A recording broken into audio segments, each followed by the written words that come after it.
Go. Good afternoon. Hi, I'm Audrey Russo, and welcome to today's interactive session of Business as Usual.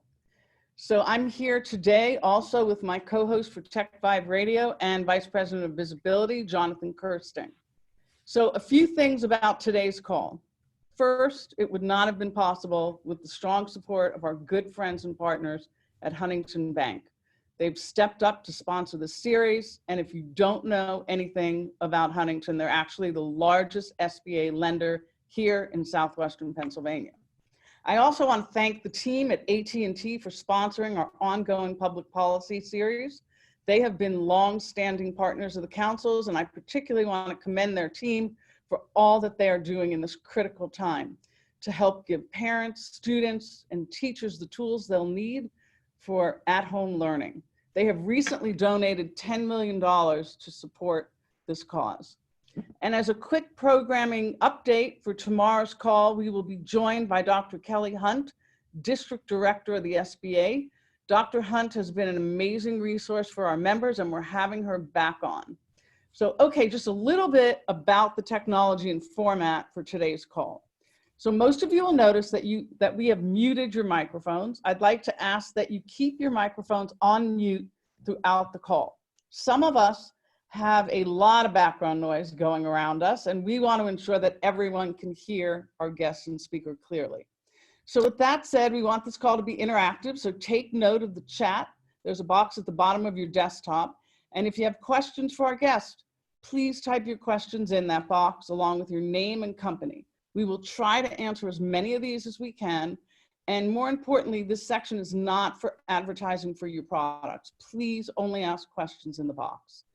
So now I'm going to introduce County Executive Rich Fitzgerald, but I want to give him a huge, shout of appreciation for the work that he has been doing for a long time, but even most recently. He has been accessible. He has provided us with a lot of candid information, and he's a partner overall. He, like many others, is working round the clock to make sure that we have what we need to go on with our daily lives, but also to act in a very protective and caring way. We count on Rich, I count on Rich, and I'm absolutely thrilled to have him here this afternoon. So Rich, I'm gonna start with a question. And let's start the session with a quick status report. Let's talk about where we are in Allegheny County, like where it stands in relationship to COVID-19, the response. You've already provided steady leadership, through the health department, through the resources that are available and stepping up. Also to reduce the risk and bend the curve. What's your assessment? What's your assessment of how we're doing right now? Well, I think, we're very fortunate in this community that we've got an awful lot of folks who have dedicated their lives, their careers to public health and to medicine and have a lot of knowledge. So we tapped into that knowledge. Obviously, Dr. Bogan, the director of the health department, I guess I can start with her. She actually was not supposed to start until the beginning of May. So we had hired her in late February, and she was wrapping up her work at Children's Hospital. But obviously during this crisis, we needed her, and she came on, and it's just been just a great voice of reason and information throughout this process. It was about 3 weeks ago, almost 3 weeks ago to the day, that we declared the state of emergency and started to warn people about, physical distancing, the washing of the hands, the not touching your face, et cetera, the things that we began to do. And I think in many ways we've gotten ahead of it, because if you look at some other big cities and some other places who have had much, much higher numbers. Today we announced 31 new cases, 356. But if you look at other places that are similar sized cities, they're much, much higher. So I don't want to say that we've started to bend the curve, but we're hopefully heading in that direction. Having said that, this is no time for any of us to relax or to ease our social disconnections, our physical disconnections. Socially, we want to be connected through things like this, but we want to stay physically at least 6 feet apart, 10 feet apart. So I think right now that the health professionals all working together, the UPMCs, the AHNs, the Heritage Valleys, St. Clair, Washington, Butler, Excella, all coming together with all their experts, PitMed, with Dr. Bogan and her team and the epidemiologists we have there, are continuing to work on this, scrub the data, look at the data, see where the hot spots are, and try to make contingency plans going forward. So I know there's a lot there, but we're going to continue to try to communicate with people and get the word out as quickly and as out into the general population as we can. So the county obviously cannot shut down, right? They can't shut down in a crisis, and typically they can't shut down no matter what. You are running in some of the most vital agencies and departments whose missions are now even more critical than ever. Can you talk about the ways that you're working to safely maintain the continuity across those various teams, and then just remind everyone what you actually oversee? Well, obviously we talk about the health department right now. That's been front and center because of a lot of things that are happening. We also run the emergency services, the emergency operations center under Matt Brown, Chief Brown and his team, which runs 911 and is doing a lot of the work in procuring things like N95 masks, protective PPEs, protective equipment, things like that. We're still running economic development, even though there's obviously changes in that.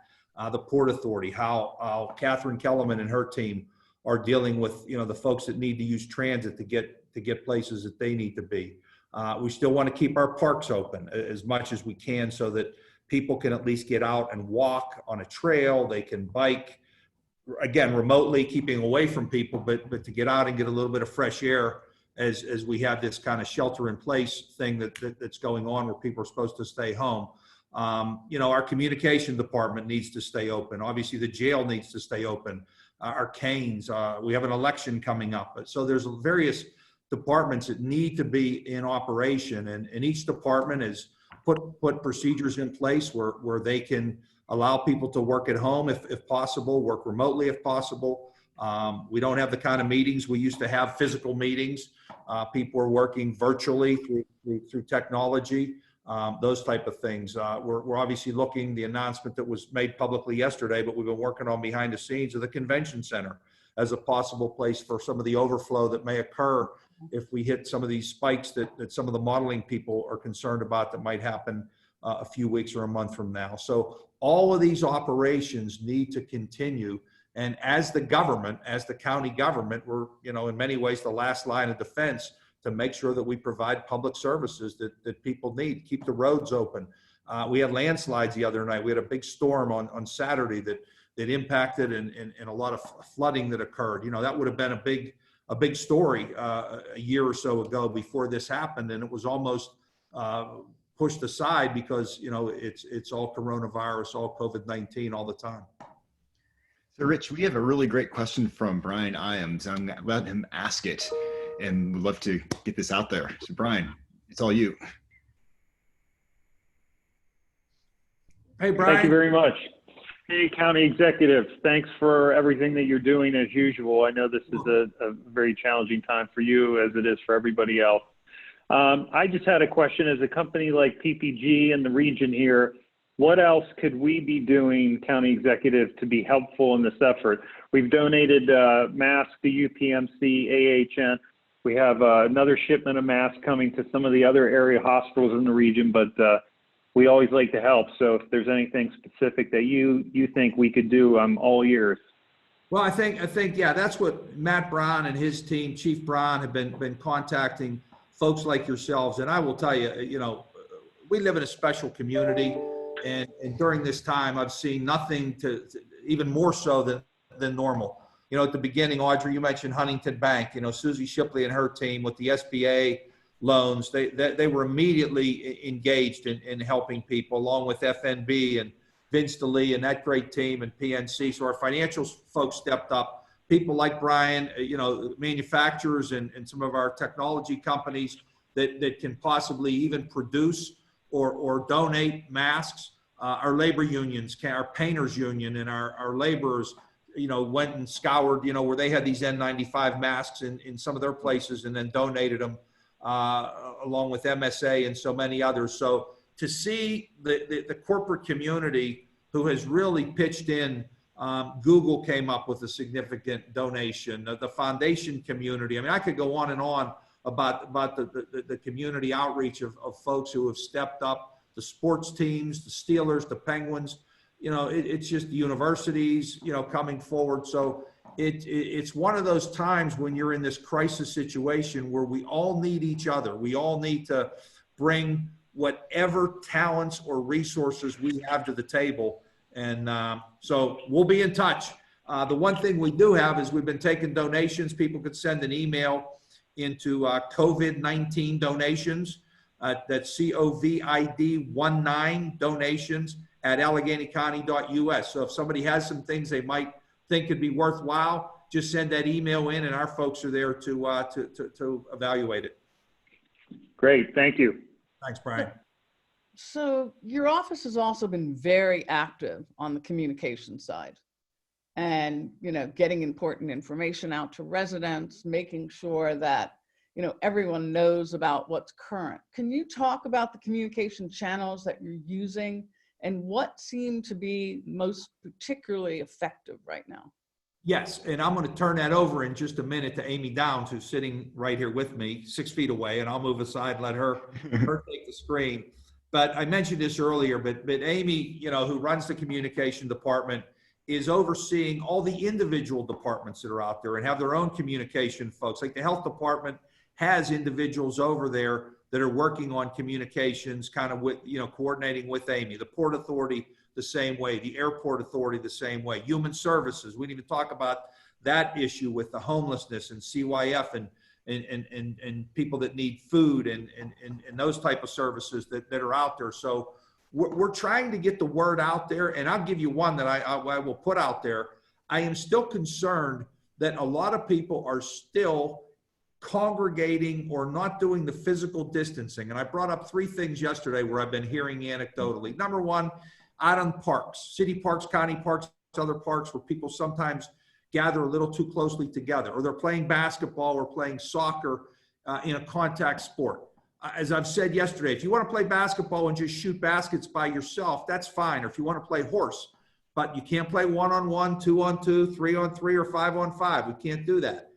The second thing we've heard is sometimes in supermarkets or grocery stores, people need to be separated. Obviously, people need to go and buy food and buy medicine. But when you go to these places, you've got to stay physically separated. And then the third one we've heard is some of these kind of block parties or porch parties, or people get together in the evening, and then the kids are, all out playing together. Just got to be careful with that. Keep the distance. That physical distance is so important. And I think while most people have gotten that message, there's still a few places here and there which aren't there. So what I might be asking is, can we get somebody, maybe some young person that's connected, a celebrity? They're not going to listen to a 60-year-old county executive, but maybe they'll listen to some 25-year-old music artist or sports figure or something like that. That's a good idea. That can kind of cut through, and maybe we could do a video on something like that. But I'm going to have Amy talk about all the different platforms that we use and all the things that we try to get the word out to. And obviously the group that we're talking to are folks that are experts in communication and technology, and maybe even can give us some ideas. But I'm going to move off and let Amy move in. It's a good thing we have wheelie chairs in this room. Wow.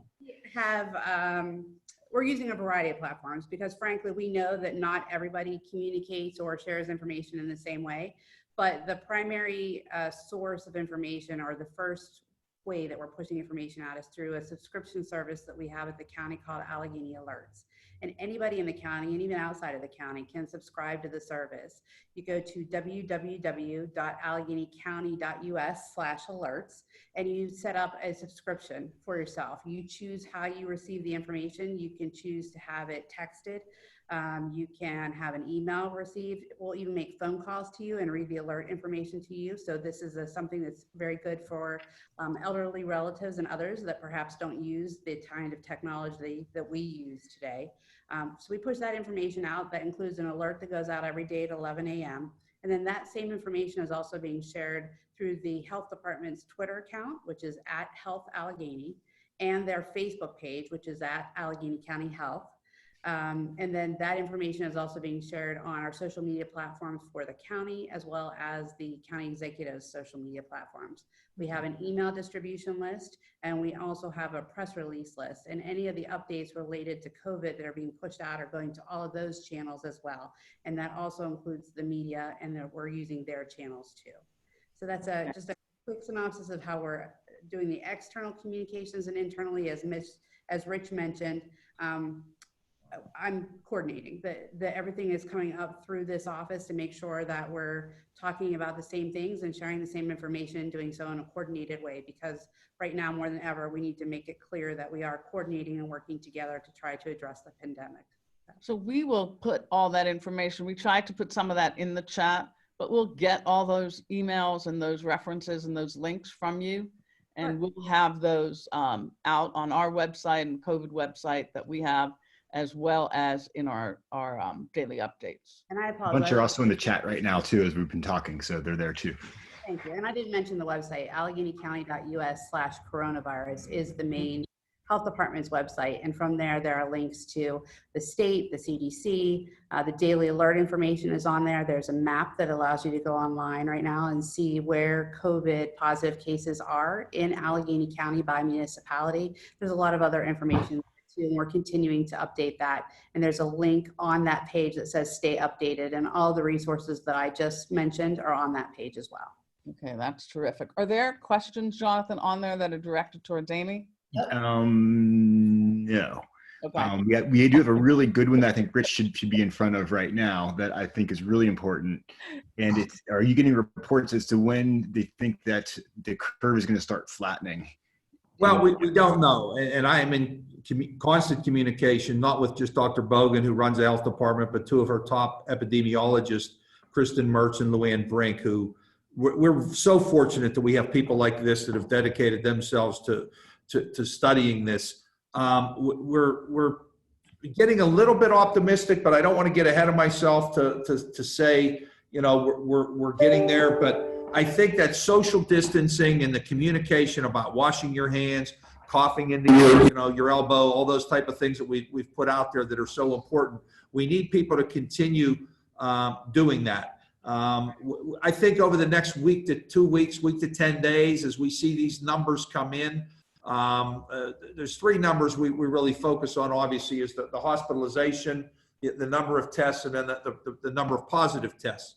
So we've seen we're up to hospitalization. 61 people have been hospitalized with coronavirus. I don't have any details on how serious, how many are in ACU or an ICU, excuse me. So, you know, we continue to have those conversations, but I don't have any answers.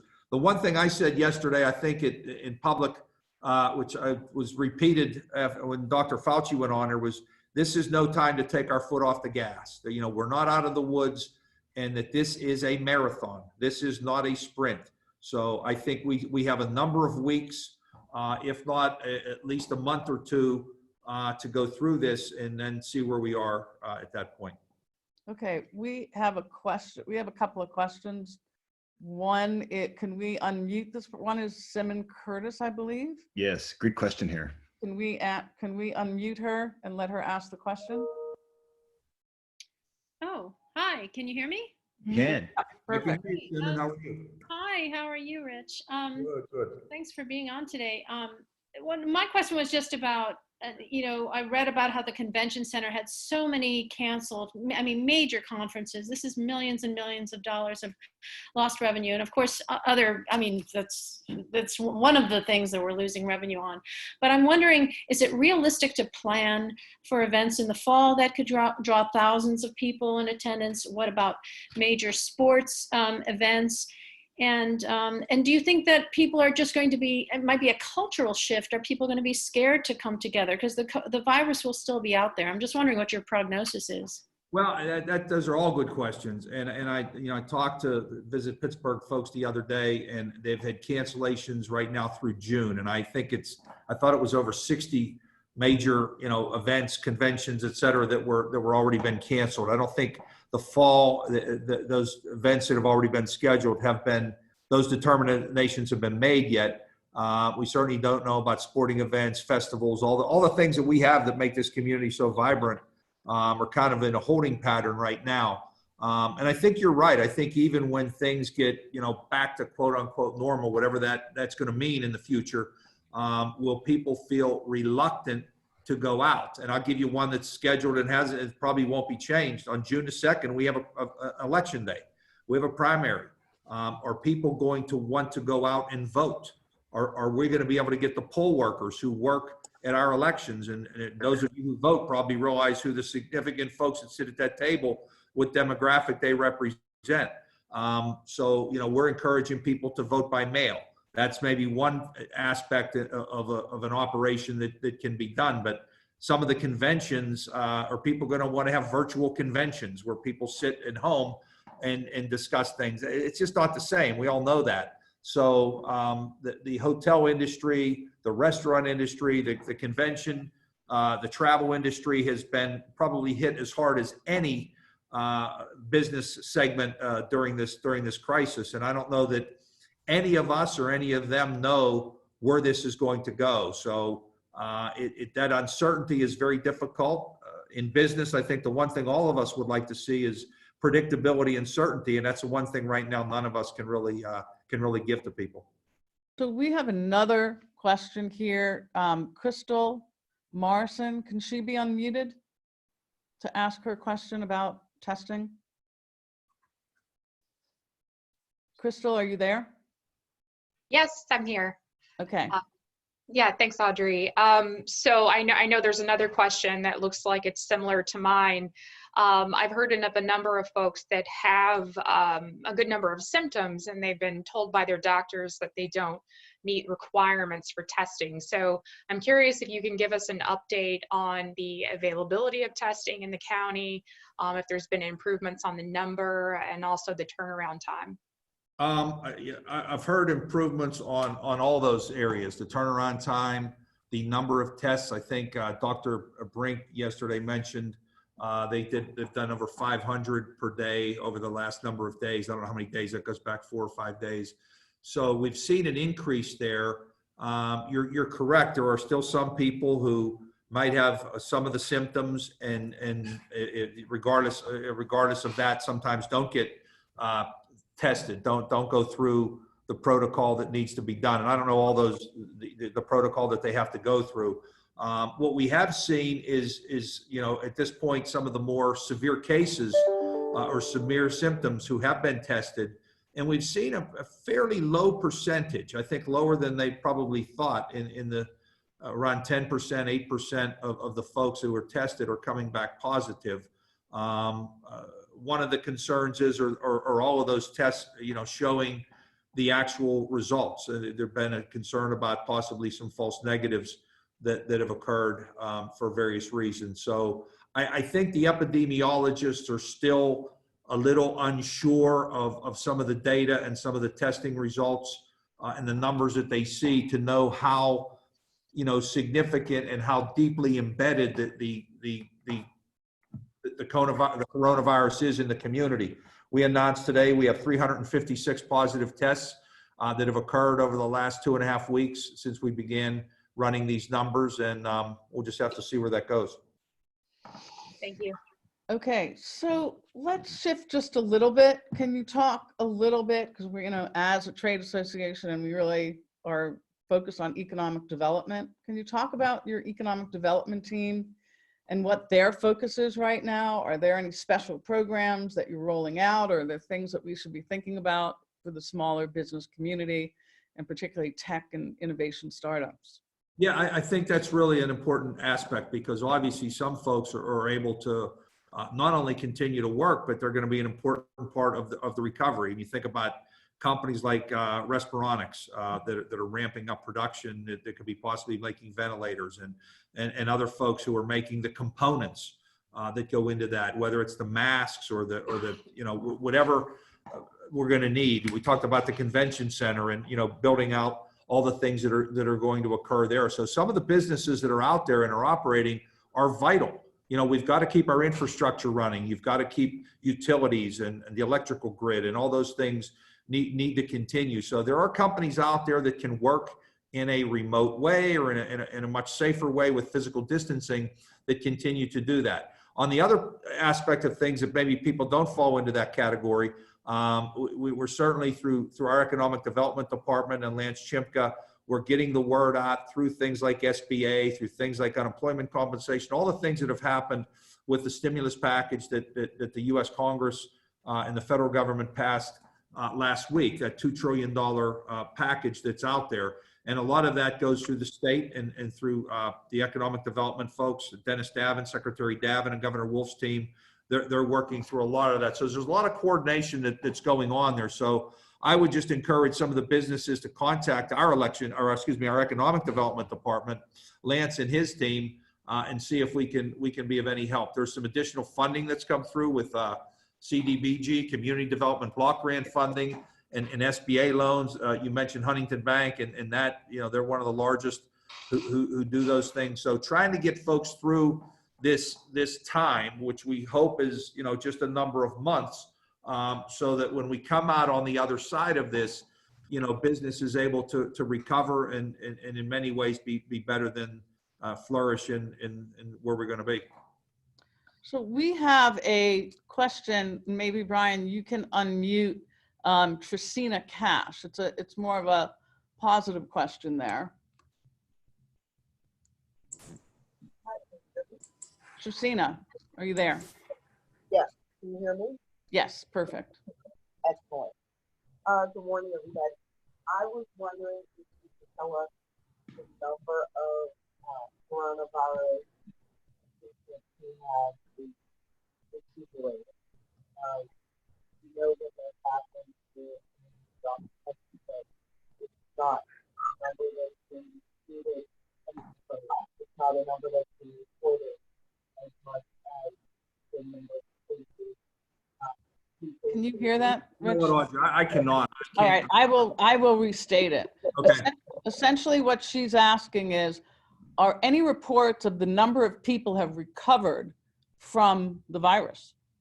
Well, those numbers don't come, we don't get those numbers. So I mentioned the 356 positive tests that we've been documenting since, you know, not quite 3 weeks, I think 17 or 18 days. So when somebody does recover, no, they don't get, quote, taken off the list. Same with the hospitalizations. I mean, when I talk about the 61 folks, some of those folks may have already been released and gone home. So we don't have data on those along those lines. So that sometimes makes it more difficult to know how many people have recovered, you know, how they've recovered. They're trying to do some of the tracing, they call it, where they go and they interview the folks, kind of follow up. But as those numbers are starting to grow, it's tough to be able to do that tracing with every single case. So we're coming up on our 30-minute time. I want to be very sensitive to your time. I know you're very busy. We do have people who have asked a lot of questions. I know that we have a lot to follow up on. People are asking about all these links, these sites. We will put that together. We'll work with Amy to make sure that we have the correct information. Some of the questions even are, how do we get the ballots so that we can actually vote? So it's been all over. I think you've covered a wide range. Is there anything that you want to say to all of us in terms of our last final minutes with you? I want to repeat basically what Dr. Bogan and her team have said. You know, we're making progress, but we really need people to continue. We need people to stay at home. We need people to stay disconnected physically while they stay connected technologically. So use all the platforms that Amy talked about, whether it's just a phone call, whether it's a text to your loved ones and your neighbors, but stay away physically. That's really the thing. We want to keep people separated because this thing spreads, particularly in closed environments. And I think if we all, you know, I use this line, if we come together by staying apart, you know, it'll really, it saves lives. It saves our community. It helps our families. There's nobody immune from this. It doesn't matter how rich and powerful or famous or whatever. We've seen everything from the Prime Minister of Great Britain to, you know, movie stars and sports figures, et cetera, et cetera. So at all walks of life, at all demographics. Everybody can be affected by this. So we really need people to do the social, the physical disconnection and follow the other rules. So we also need you to keep the distance as well. And so I know that you are in high demand, but I'm watching you slide your chairs back and forth and seeing that you're keeping the distance with your own leadership team.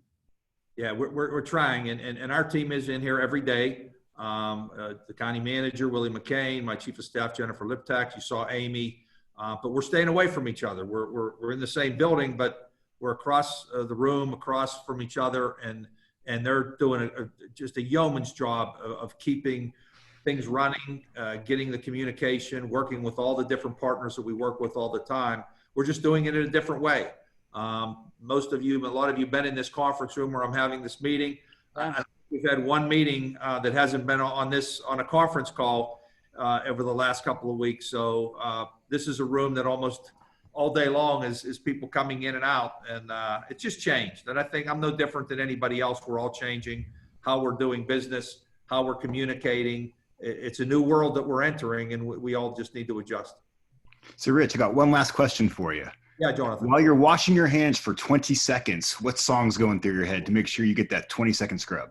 I often sing the happy birthday song. I don't sing it too loud because I don't, so I don't want to embarrass myself. Maybe I'll hum it very quickly, but yeah, I try to follow. I tell you, Dr. Bogan and her team, we're so lucky to have them, and I'm just following their advice and kind of restating what they say. I'm not making any of this health. I don't give out health advice because I'm not a doctor, and I'm not going to play one on TV, as they say. But we're going to continue to state what our health experts tell us to do and give that good sound advice. Very cool. Well, thank you so much. Thank you for everyone on the call. We have a lot of action items as a result. We'll stay connected to both you and Amy Downs. Thank you, Amy Downs, for your leadership on over communicating with everyone and for all the links, etc.